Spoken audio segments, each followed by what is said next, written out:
अभिनेत्री प्राजक्ता माळीचा यंदाचा वाढदिवस ठरला अगदी खास. आपला वाढदिवस साजरा करणाऱ्या प्राजक्तानं ग्लॅमरस सेलिब्रेशन करण्याऐवजी चक्क शेतात उतरून भाताची लावणी केली. चिखलाने भरलेल्या शेतात प्राजक्ता भाताची रोपं लावताना दिसली. तिच्यासोबत तिच्या जवळच्या व्यक्तींनीही श्रमदानात सहभाग घेतला. प्राजक्तानं आपल्या शेतात इंद्रायणी भाताची लागवड केली असून जवळपास तासभर तिनं शेतात काम केलं. तसंच हा अनुभव तिच्यासाठी बेस्ट बर्थडे मेमरी असल्याचंही तिनं सांगितलं.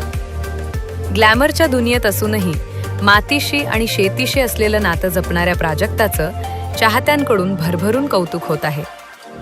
वाढदिवसाची अशी अनोखी बर्थडे मेमरी तुम्हाला कशी वाटली? कमेंट्स करून नक्की सांगा. आणि अशा नवनवीन व्हिडिओज पाहण्यासाठी कोकण संवाद न्यूजला फॉलो करा.